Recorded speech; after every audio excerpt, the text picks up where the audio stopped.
All right, Shalom. I want to give all praises, honor, and glory to YAHAWAHSHI'S, YAHAWAHSHI'S, Kakadash, double honors to the apostles of GMS, and sincere Shalom to the brothers out here pushing this truth and sincerity. And what I have here, it says in 1999, you could buy this with $5. And what it's going into is because people are showing more and more clips about how gas used to be compared to now. So, and this is why we out here, primarily one of the reasons to expose the lies of this place, to show you the wickedness of this place, and show you why it's going to be brought down. Not because of gas, no, no, because of all the stuff that goes on with this place, through making us suffer for the longest. I'm saying even back into slavery up to now, because today is still slavery. Just because it's not physical doesn't mean it's not mental. That's the problem with the society. They think they're free in a society that is full of lies. You're free, but you gotta pay all this much money just to survive. You're free, but there's laws that counteract all the shit that you can do for freedom, right? But here in this clip, I mostly want to go into this. This is gonna be a short clip, by the way, just to show you exactly how things were back then compared for like the price of money. Because even my father and other elders was telling me the prices back then, and then the food back then was much better. The quality of life was better compared to now, because each generation gets worse and worse. So this is the clip right here.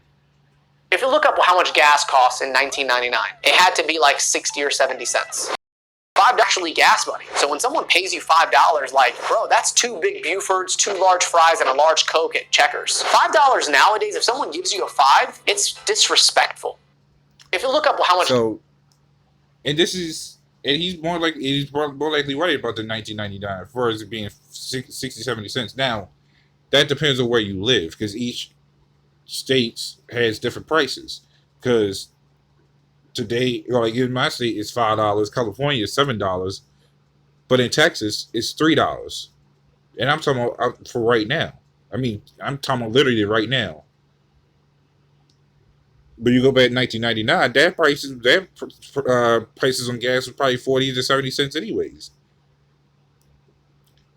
And he's right, $5 now is pretty much an insult. You ask somebody for gas money, and they give you $5, it ain't shit. So the cost of everyday living is becoming more and more of a problem. Because now, with the prices going up, some jobs minimum wage don't even go up. They're still staying the same. And then you have all these problems with trucks that can't keep maintaining gas and then having to deal with part problems. You got the farmers that can't keep up with all this stuff that's going on. So that's going to put them out of business. So it's making a whole problem with people. So this is actually, I'm gonna start with Proverbs 29 and 2. It says, when the righteous are in authority, the people rejoice. And see, if we was in our rightful rulership, none of this would be going on. You wouldn't have us dealing with all these problems. Everybody would be at peace. Everybody would be happy. It'd be more in order. Because guess what? The Lord, the YAHAWAHSHI'S Yahshua would be here. Without them, we are just in a total screwed up mindset. And it's a truthful honor just be even an Israelite. I mean, just start there, just an Israelite in general. But he goes deeper than that. We pray to be of the hopeful elect, but to know our people will still be good is still a blessing in itself, because all this stuff that goes on here, we're being tortured mentally, physically, and financially, and then all this stuff that goes on. This is why the Lord has us out there doing His work, because of stuff like this. You go back. 10, 20 years ago, even 5 years ago, it was nothing like this. But this is what we hope for. This is what we want. We want this society to get worse and worse till it collapse and the Lord comes back and destroy this place.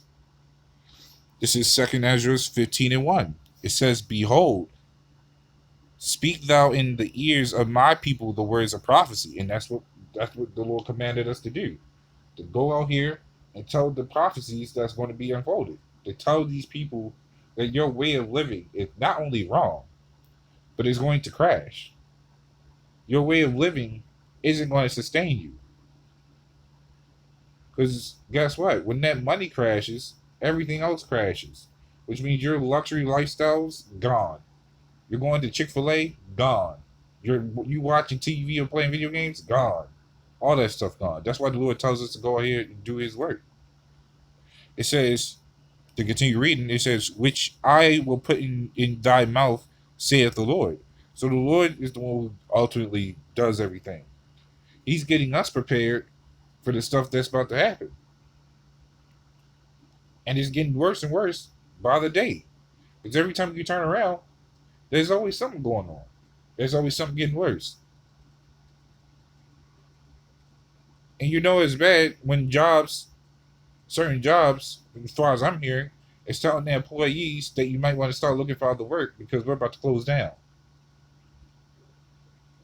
You know that's bad when that happens. So it's only bound to get worse. It's not going to get no better.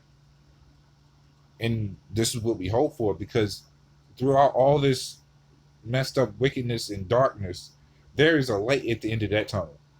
And that is with YAHAWAHSHI'S, because that is the reward that we are digging through the grounds to get for. But that's pretty much all I had going into that. So, little one, this was a little edifying with that. Shalom.